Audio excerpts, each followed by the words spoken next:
بسم الله الرحمن الرحيم.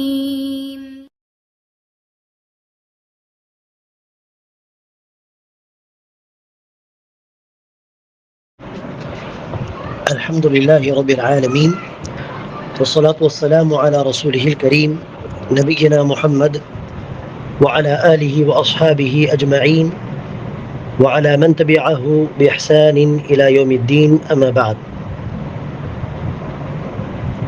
கணித்திற்குரிய சகோதர சகோதரிகளே, ரமதான் மாதத்தில் செய்ய வேண்டிய வணக்க வழிபாடுகள் என்ன என்பதை நாம் பார்த்து வருகிறோம். ரமதான் மாதத்தில் நாம் அவசியம் செய்ய வேண்டிய, கடைபிடிக்க வேண்டிய ஒரு நன்மையான காரியம்தான் அதிகமாக தான தர்மங்களில் ஈடுபடுவது. உறவினர்கள், நண்பர்கள், தெரியாத மிஸ்கீன்கள், இவர்களுக்கெல்லாம் அதிகமாக தன்னுடைய நன்கொடைகளை இந்த மாதத்திலே வழங்க வேண்டும். இப்னு அப்பாஸ் ரலியல்லாஹு அன்ஹுமா அவர்கள் அறிவிக்கிறார்கள், நபிகள் நாயகம் ஸல்லல்லாஹு அலைஹி வஸல்லம் அவர்கள் மக்களில் மிகப்பெரிய கொடையாளியாக இருந்தார். மக்களில் நபிகள் நாயகம் தான் மிகப்பெரிய கொடையாளி. அதிலும் ரமதான் மாதம் வந்துவிட்டால் மற்ற மாதங்களை விட அதிகமாக நபிகள் நாயகம் தான தர்மங்களில் ஈடுபடுவார். நபிகள் நாயகம் ஸல்லல்லாஹு அலைஹி வஸல்லம் அவர்கள் நன்மையான காரியம் செய்வதிலே, நன்கொடைகள் வழங்குவதிலே புயலை விட வேகமாக இருந்தார்கள், புயல் காற்றை விட பெரிய கொடையாளியாக இருந்தார்கள் என்று இப்னு அப்பாஸ் ரலியல்லாஹு அன்ஹுமா அவர்கள் அறிவிக்கிறார்கள். என் பெருமானவர்களே, இது அதிகமாக சதகாத்துகள் செய்ய வேண்டிய ஒரு மாதம் இது. ஆம், நேரடியாக ஜகாத்துக்கும் ரமதானுக்கும் தொடர்பு கிடையாது.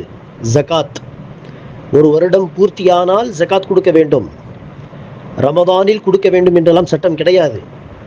ஆனாலும் பல பேர் ரமதானில் ஜகாத் கொடுக்க வேண்டும் என்று விரும்புவார்கள்.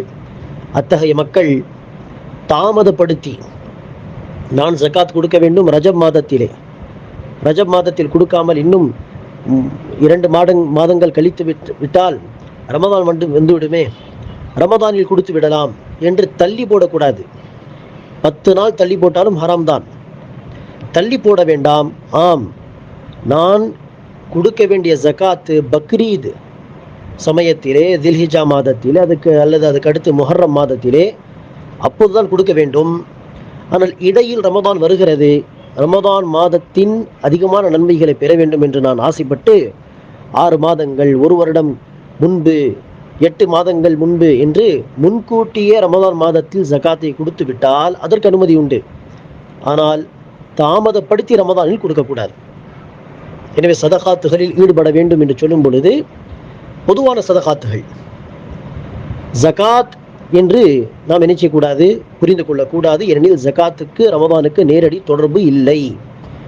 ஆம், ரமதானுடைய சிறப்பை அடைய நீங்கள் விரும்பினால் முன்கூட்டியே ஜகாத்தை இந்த மாதத்தில் நீங்கள் குடித்து முடித்து விடலாம். ரமதான் மாதத்தின் சிறப்பை அடைவதற்கு தள்ளி போட்டு நினைச்சக்கூடாது, தாமதமாக இந்த மாதத்தில் கொடுக்கக்கூடாது. எனவே சதகாத்துகளில் அதிகமாக ஈடுபட வேண்டும். ஒவ்வொருவரும் தன்னுடைய சக்திக்கு ஏற்ப, அல்லாஹ் எனக்கு வசதி கொடுத்திருந்தால் நான் அதிகமாக கொடுக்க வேண்டும், அல்லாஹ் எனக்கு வசதி குறைவாக தந்திருந்தால் என்னுடைய சக்திக்கு ஏற்ப நான் எதை கொடுத்தாலும் அல்லாஹ் சுப்ஹானஹு வ தஆலா நம்முடைய இஹ்லாஸை பார்க்கிறான், நம்முடைய உள்ளட்சத்தை பார்க்கிறான். ஒருவர் பணக்காரராக இருக்கிறார், அல்லாஹ் அவருக்கு லட்சக்கணக்கிலே செலவு செய்வதற்கு வசதி வாய்ப்புகள் கொடுத்திருக்கிறான். அப்படிப்பட்ட ஒரு 10,000 ரூபாய் ஒரு நபருக்கு சதகாவாக கொடுக்கிறார் என்று வைத்துக் கொள்ளுங்கள். அதே ஒருவர், அவரே பெரிய வசதி வாய்ப்பு உள்ளவர் என்று சொல்ல முடியாது, அவரே ஒரு மிஸ்கின் தான், அவருக்கும் பல தேவைகள் உண்டு. இருந்தாலும் அவர் ஒரு ஏழைக்கு ஒரு 500 ரூபாய் தருகிறார் என்று வைத்துக் கொள்ளுங்கள். இந்த 500 அல்லாஹ்வுடைய பார்வையில் பெரிய தர்மமாக இருக்குமா அல்லது அந்த 10,000 என்று கேட்டால் நிச்சயமாக 500 தான் அல்லாஹ்விடத்திலே மிக பெருமதியானதாக இருக்கும். காரணம், அவருக்கே பல தேவைகள் இருந்தும் 500 ரூபாய் கொடுத்திருக்கிறார். இவர் பல்லாயிரம் கொடுக்க சக்தி இருந்தும் 10,000 கொடுத்திருக்கிறார். எனவே தொகையை பார்க்கக்கூடாது, நமக்கெல்லாம் என்ன வசதி கொடுத்திருக்கிறானோ அதில் ஒரு பகுதியை இஹ்லாஸோடு நாம் கொடுத்தோம் என்று சொன்னால் அது அல்லாஹ்விடத்திலே மிகப்பெரிய ஒரு நன்மையாக கருதப்படும். எனவே ரமதான் மாதத்தில் அதிகமாக சதகாத்துகளில் ஈடுபட வேண்டும். இதில் குறிப்பாக தன்னுடைய உறவினர்களில் யாராவது தேவை உள்ளவர்கள் இருந்தால் அவர்களுக்கு நீங்கள் சதகா கொடுப்பதிலே முன்னுரிமை வழங்க வேண்டும். அவ்வாறு உறவினர்களில் இருக்கும் மிஸ்கின்களுக்கு நாம் தன்னுடைய நன்கொடைகளை வழங்கினால் 2 மடங்கு நன்மை அல்லாஹ் தருவான். சதகாவுடைய நன்மையும் கிடைக்கும், சதகாவை கொண்டு உறவை மேம்படுத்துவது, உறவை பேணுவது என்கிற அந்த நன்மையும் கிடைக்கும். சரி, அடுத்ததாக அன்பானவர்களே, ரமதான் மாதத்திலே இரவு தொழுகையை கடைபிடிப்பது. ரமதானுடைய இரவுகள் ஒவ்வொரு இரவும் பரக்கத்தான இரவு. அந்த இரவுகளிலே நின்று வணங்குவது அல்லாஹ்வுக்கு மிக பிடித்த ஒரு காரியம். நபிகள் நாயகம் ஸல்லல்லாஹு அலைஹி வஸல்லம் அவர்கள் ஹதீஸிலே சொல்கிறார்கள், மன் காம ரமதான ஈமானன் வஹ்திசாபன் குஃபிர லஹு மா தகத்தம மின் ذنبه. எவர் ஒருவர் ரமதான் மாதத்திலே ஈமானுடன், நம்பிக்கையுடன், வஹ்திசாபன் நற்கூலி கிடைக்கும் என்கிற அந்த நம்பிக்கை, அந்த எதிர்பார்ப்புடன் நின்று வணங்குவாரோ ரமதான் மாதத்திலே, குஃபிர லஹு மா தகத்தம மின் ذنبه, அவருடைய முந்திய பாவங்கள் மன்னிக்கப்படும். நாம் ஏற்கனவே படித்திருக்கிறோம், முந்திய பாவங்கள் என்று சொன்னால் முந்திய எல்லா சிறு பாவங்கள் என்று அர்த்தம். சிறு பாவங்கள் எல்லாமே மன்னிக்கப்படும். எனவே ரமதான் மாதம் முழுவதும் தொழுதால் இந்த சிறப்பு.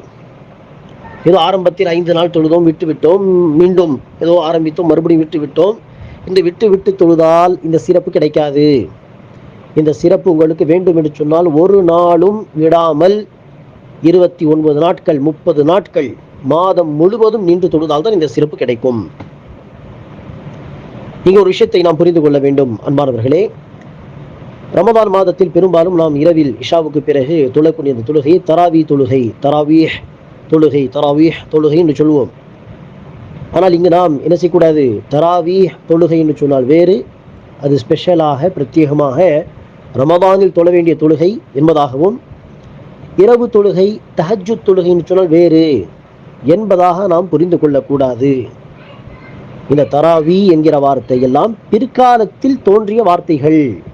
நபிகள் நாயகம் சஹாபா பெருமக்கள் தராவி என்றெல்லாம் சொல்லவில்லை. இரவு தொழுகை, ஹியாமுல் லைல், தூங்கி எழுந்து தொழுதால் தஹஜ்ஜுத் தொழுகை, அதுதான் பெயர்.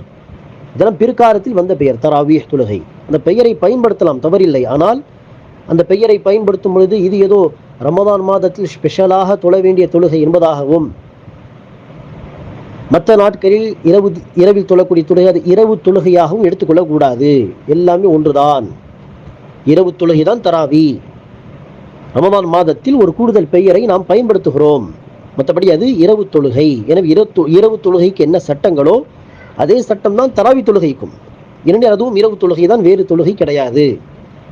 அந்த அடிப்படையில் மாணவர்களே, இரவு தொழுகை என்பதை நபிகள் நாயகம் எத்தனை ரகாத்துகளாக தொழுகிறார்கள்? 2 ரகாத் என்று. இரவு தொழுகை என்று சொன்னால் 2 தான் தொழ வேண்டும், 4 எல்லாம் தொழக்கூடாது. 2 ரகாத் தொழுது சலாம், 2 ரகாத் தொழுது சலாம், இப்படி 2 ரகாத்தாக தான் தொழ வேண்டும்.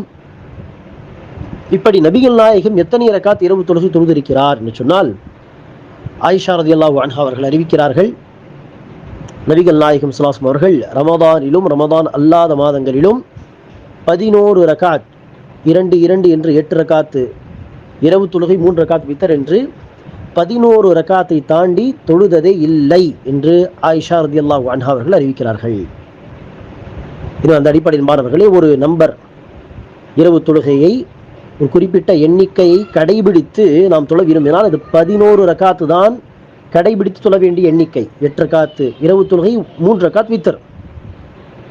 இந்த எண்ணிக்கையை விட்டு வேறு ஏதாவது ஒரு எண்ணிக்கை 30 ரகாத் 40 ரகாத் என்று நபிகள் நாயகம் தொழுது காட்டாத ஒரு எண்ணிக்கையை கடைபிடித்து தொழுதால் அது பிதஅத்தாக மாறிவிடும். ஆம், தனிப்பட்ட முறையில் ஒருவர் இரவு தொழுகையை 11 ரகாத் தாண்டி 8 ரகாத் இரவு தொழுகை தாண்டி தொழலாமா என்று சொன்னால் தாராளமாக தொழலாம். நபி ஸல்லல்லாஹு அலைஹி வஸல்லம் சொன்னார்கள், ஸலாத்துல் லைலி மஸ்னா, இரவு தொழுகை 2 என்று தொழ வேண்டும். ஆம், இவ்வாறு 2 என்று தொழும் பொழுது உங்களில் ஒருவர் ஃபஜர் தொழுகை நேரம் வந்துவிடும் என்று பயந்தால் உடனே ஒரு ரக்காத் வித்தர் தொழுகை தொழுது கொள்ளட்டும், முடித்து கொள்ளட்டும் என்று நபிகள் நாயகம் ஸல்லல்லாஹு அலைஹி வஸல்லம் சொல்கிறார். எனவே இந்த ஹதீஸில் பாருங்கள், 2 என்று தொழ வேண்டும் தான் சொன்னார்களே ஒழிய 2 என்று 8 வரை தொழ வேண்டும், அதுக்கு அடுத்து தொழக்கூடாது என்று சொல்லவில்லை. எனவே இந்த ஹதீஸை அடிப்படையாக வைத்து அறிஞர்கள் சொல்வார்கள், இரவு தொழுகை நஃபில் தொழுகை, எனவே 2 என்று எவ்வளவு வேண்டுமானாலும் தொழலாம். 30, 40, 50 உங்கள் இஷ்டம், 20 அது உங்களுடைய இஷ்டம். ஆனால் ஒரு எண்ணிக்கையை பள்ளிவாசலிலே ஜமாத் தொழுகையாக ரமதான் மாதத்திலே கடைபிடித்து தொழ வைப்பதாக இருந்தால் அது நிச்சயமாக ரசூல் ஸல்லல்லாஹு அவர்கள் தொழுத எண்ணிக்கையாக இருக்க வேண்டும். அங்கு ரசூல் சொல்லாத ஒரு எண்ணிக்கை அடிப்படையாக, அதுவும் தினமும் வருடம் அதே எண்ணிக்கையை கடைபிடித்தால் மக்களுக்கு உண்மையான சுன்னா, கடைசி ரசூல் தொழுதது 11 ரக்காத், அது யாருக்குமே தெரியாமல் போய்விடும். வேறு ஒரு எண்ணிக்கையை சுன்னத்தாக நினைத்து இருப்பார்கள். இங்கு ஷேக் அவர்கள் 20 ரக்காத் தொழ வேண்டும் என்று சொல்கிறார். அதற்கு 2 ஹதீஸுகளை அவர்கள் கொண்டு வருகிறார்கள். அதில் ஒரு ஹதீஸ் பைஹகி இமாம் அவர்கள் அறிவித்ததாக, இப்னு அப்பாஸ் அவர்கள் சொன்னதாக வரக்கூடிய செய்தி, கான யுஸல்லி ஃபீ ரமதான் மின் கைரி ஜமாஅ 20 ரக்அ வல் வித்ர். இப்படி நபி ஸல்லல்லாஹு அலைஹி வஸல்லம் அவர்கள் ரமதானிலே ஜமாத் அல்லாமல், அதாவது தனியாக 20 ரக்காத் மற்றும் வித்ர் தொழுகை தொழுவார் என்று வரக்கூடிய செய்தி. ஆனால் இது பலவீனமான செய்தி மாத்திரமல்ல, இது மௌது, இட்டு கட்டப்பட்ட செய்தி என்று ஷேக் அல்பானி ரஹிமஹுல்லா என்கிற ஹதீஸ் துறை வல்லுனர் சொல்கிறார். இது பலவீனமான செய்தி மாத்திரமல்ல, வீக் நரேஷன் மாத்திரமல்ல, ஃபேப்ரிகேட்டட் ஹதீஸ், மௌது ஹதீஸ் என்று சொல்வோம். இட்டு கட்டப்பட்ட செய்தி, இது பொய்யான செய்தி, அதை விட்டுவிடுங்கள். சரி, அடுத்து இன்னொரு அறிவிப்பை ஷேக் அவர்கள் குறிப்பிடுகிறார். இமாம் மாலிக் அவர்கள் முவத்தா என்று தன்னுடைய நூலிலே அறிவித்ததாக, அதில் உமர் பின் ஹத்தாப் ரலியல்லாஹு அன்ஹு அவர்கள் தன்னுடைய ஆட்சி காலத்தில் இரவு தொழுகை, ரமதானுடைய இரவு தொழுகையை தராவி என்று நாம் சொல்கிறோமே, அதை ஜமாத்தாக தொழ வைக்க சொன்னார்கள் ரமதான் மாதம் முழுவதும். அப்போது 23 ரக்காத், 20 ரக்காத் இரவு தொழுகை, 3 ரக்காத் வித்தர், இப்படி 23 ரக்காத் தொழ வைக்கும்படி கட்டளையிட்டார் என்று வருகிறது. ஆனால் உமர் பின் ஹத்தாப் அவர்களே 11 ரக்காத் தொழ வைக்கும்படி சொன்னார் என்கிற செய்தியும் உண்டு. உமர் பின் ஹத்தாப் அவர்கள் 11 ரக்காத் தொழ வைக்கும்படி உபை பின் கஅப் அவர்களையும் தமீம் பின் அவுஸ் தாரி ரலியல்லாஹு அவர்களையும் இமாம்களாக நியமித்தார்கள் என்று இன்னொரு செய்தி வருகிறது. இதில் ரசூலுடைய சுன்னாவுக்கு நெருக்கமான செய்தி என்ன? 11 ரக்காத் என்கிற செய்தி தான், அதுவும் ஆதாரபூர்வமான செய்தி. அதை எடுத்துக்கொண்டு அதற்கு முரணான இந்த செய்தி 23 ரக்காத் என்கிற செய்தியை நாம் விட்டுவிட வேண்டும். உமர் பின் ஹத்தாப் ரசூல் அவர்களுடைய எண்ணிக்கை தான் தொழ வைக்கும்படி சொல்லியிருப்பார், 23 ரக்காத் தொழ வைக்கும்படி சொல்லியிருக்க மாட்டார். இப்படி என்பானவர்களே, சரி, இது ஒரு மசாயில் தொடர்பான விஷயம். எனவே ஷேக் அவர்கள் பலவீனமான ஹதீஸுகளை ஆதாரபூர்வமான ஹதீஸுகளாக நினைத்து அல்லாஹு அலம் அதை பதிவு செய்திருக்கிறார்கள். 20 ரக்காத் தொழுதால் அது வழிகட்ட மக்கள் என்பதற்கான அடையாளம் கிடையாது. ஆனால் அது தவிர்க்க வேண்டிய ஒரு விஷயம். கடைபிடித்து நாம் தொழுவதாக இருந்தால் அது 11 ரக்காத்து தான். தனிப்பட்ட ஒருவர் சில சமயம் 20, சில சமயம் 30, சில சமயம் 40 என்று தொழட்டும், அது அவருடைய இஷ்டம். ஆனால் பள்ளிவாசலில் கடைபிடித்து ஒரு எண்ணிக்கையை நாம் தொழுவதாக இருந்தால், தொழ வைப்பதாக இருந்தால், அது நபிகள் நாயகம் தொழுத எண்ணிக்கையாக இருக்க வேண்டும். நபிகள் நாயகம் 11 ரக்காத்தை தாண்டி தொழுவதில்லை என்று ஆயிஷா ரலியல்லாஹு அன்ஹா தெளிவாக அறிவிக்கிறார்கள்.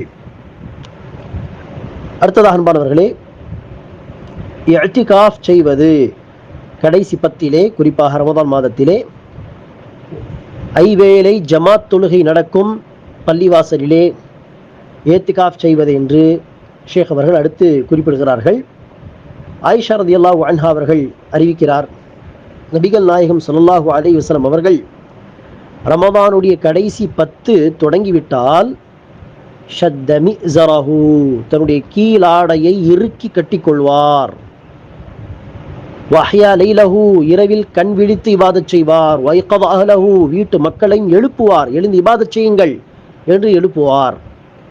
இதில் கீழாடை இறுக்கி கட்டி கொள்வார் என்பதற்கு என்ன பொருள்? ஒரு பொருள், மனைவிமார்களோடு சேரமாட்டார், இல்லறத்தில் ஈடுபட மாட்டார், முழுக்க முழுக்க இபாதத். இது ஒரு பொருள். இன்னொரு பொருள் என்ன? ஒரு காரியத்தை செய்வதற்காக வேண்டி இறங்கி விடுவது, அந்த காரியத்தில் முழுமையாக ஈடுபடுவது. இதை கீழாடை இறுக்கி கட்டி கொள்வது. எப்படி வேட்டியை கட்டுவது என்று சொன்னால் பல மீனிங்கிலே, பல அர்த்தத்திலே பயன்படுத்துவார்களா இல்லை இந்த வார்த்தை தமிழ் மக்கள்? அதுபோன்று அவர் கீழாடை இறுக்கி கட்டி கொண்டார் என்று சொன்னால் முடிவெடுத்த அந்த காரியத்தை செய்வதிலே முழுமையாக இறங்கிவிட்டார், ஈடுபட்டு விட்டார் என்று அர்த்தம். எனவே முழுமையாக தன்னை இபாதத்துக்காக வேண்டி ரசூல் அவர்கள் கடைசி பத்திலே ஒதுக்கி கொள்வார்கள். அவ்வாறு செய்யும் ஒரு வழிமுறை தான் என்னது? இஅ்திகாஃப். ஜமாத் தொழுகை நடத்தப்படும் பள்ளிவாசலிலே அங்கே தங்கியிருந்து வணங்கி வழிபடுவது, வீட்டுக்கு வராமல், மனைவியோடு சேராமல். தேவை என்று இருந்தால் பள்ளிவாசலில் மலஜலம் கழிக்கும் வசதி இல்லை, அந்த காலத்தில் அப்படிதான் இருந்தது, வெளியே சென்றுதான் வருவார்கள். அப்படி ஏதாவது இருந்தால் குளிக்க வசதி இல்லை, ஏத்துகாஃபில் இருக்கும் பொழுது ஏதோ டாக்டரிடம் போய் வர வேண்டிய ஒரு அவசியம், நிர்பந்தம் இருக்கிறது சொன்னால் சென்று உடனே வந்து விட வேண்டும், தன்னுடைய ஏத்துகாஃபை தொடர வேண்டும். எந்த விஷயத்துக்கு நாமே போக வேண்டும் என்கிற அவசியம் இல்லையோ அத்தகைய விஷயங்களுக்காக வேண்டி பள்ளிவாசலை விட்டு வெளியேறக்கூடாது ஏத்துகாஃபின் பொழுது. எனவே இந்த இஅ்திகாஃப் என்கிற அந்த வணக்கத்தை நபிகள் நாயகம் தன்னுடைய வாழ்க்கையில் செய்திருக்கிறார். கடைசி பத்திலே ஏத்துகாஃப் செய்வார்கள். எந்த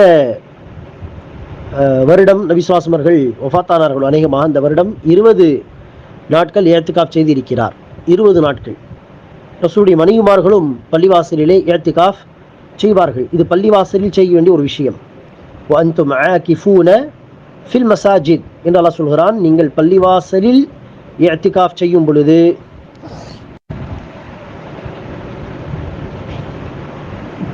மனைவிகளோடு சேராதீர்கள்.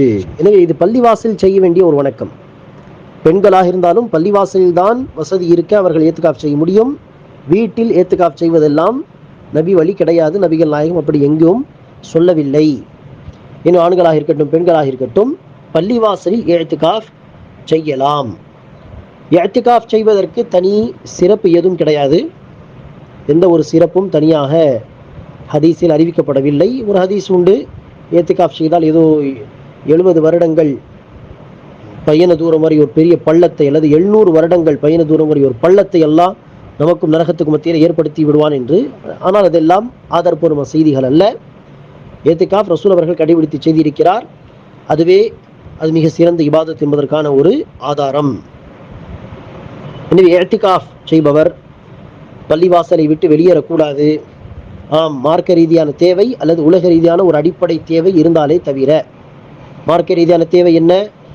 ஐவேளை தொழுகை நடக்கும் பள்ளிவாசலிலே ஏத்துகாஃப் செய்திருக்கிறோம், ஆனால் ஜும்மா அங்கு நடத்தப்படவில்லை என்றால் ஜும்மா தொழுகைக்கு மாத்திரம் வெளியே சென்று வருவது, இது மார்க்க ரீதியான தேவை.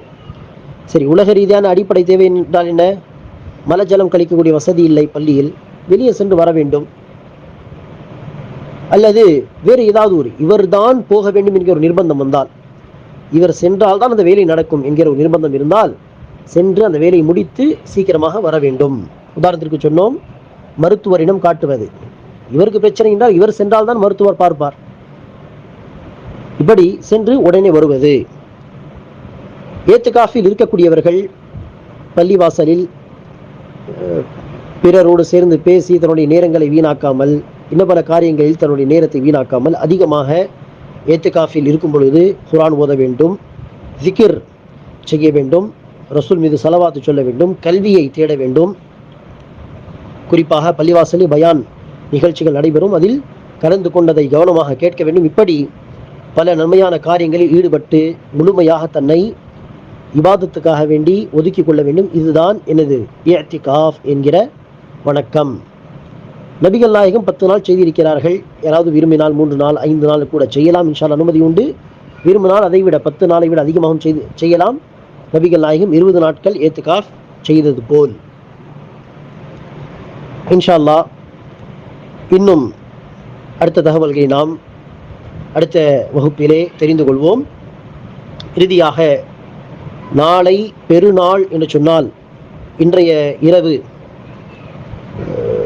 கண்விழித்து இபாதத் செய்ய வேண்டும் என்பதாக ஷேக் அவர்கள் அடுத்த ஒரு குறிப்பாக சொல்கிறார்கள். ஆனால் மாணவர்களே, நாளை பெருநாள் என்று சொன்னால் இன்றைய தினம் அதை பெருநாளுடைய இரவு என்று சொல்வோம். அந்த இரவுடைய சிறப்பில் எந்த ஒரு ஹதீஸும் ஆதாரபூர்வமான ஹதீஸ் அல்ல. இன்ஷா அல்லாஹ் லைலத்துல் கத்ர் தொடர்பான விஷயங்கள் மாத்திரம் உண்டு. அதை நாம் அடுத்த வகுப்பிலே தெரிந்து கொள்வோம். அஸ்ஸலாமு அலைக்கும் வரஹ்மத்துல்லாஹி வபரகாத்துஹு.